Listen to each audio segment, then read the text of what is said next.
Hello mga katropang tupad. Eto na, magsisimula na naman tayo sa pagkain. Hinahaya tayo na lumagyan natin ng Bangladesh. Paano kung may kasi alam nila na maglales ako ito eh. Kasama ko na naman si boss kasi dahil bibili kami noong lamesa ko. At eto na ang sunod, pumunta kami rin sa garage. Yung garage kasi dito parang yung yung divisoria. Saan yung mabibili yung mga murang mga gamit.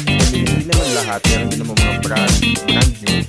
As in parang one-stop shop gano'n. Kasi hindi ako dyan madalas, hindi ko kabisado. Kaya yung lugar niya, malawak naman siya at saka maayos. Habang hinihintay ko si boss na nagpapag siya nung kotse niya, hintay ko daw siya dyan. Ito ko nga sana. And ito na, yung tindahan ng baking siya, yung slow mo kasi kala ako nabibidyo ako. Ayan si boss, diba?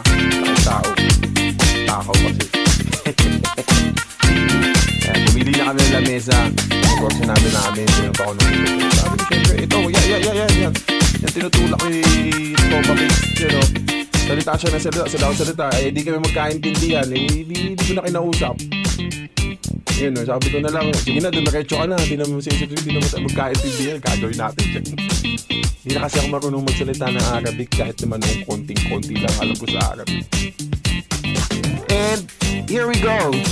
Andito ako sa office, tumawag kami ng dalawang staff para mag-ayos ng table ko. Doon siya ilalagay, sa tinuturo ng boss ko yan. Doon daw ilalagay yung lamesa ko, ako nakaupo. Eh, syempre, pagod ako, galing pa akong airplane, no? Yan, inaayos na nila syempre yung lamesa ko, nilalagay yung computer, yung mga lalagyan ko ng basura, mga desk ko dyan, pa-table, magpipetex lang din naman. Hanggang sa matapos sila. And syempre, it's my turn yan yung pinakaginawa ko. Tinanggalan ko siya ng sticker. Diba?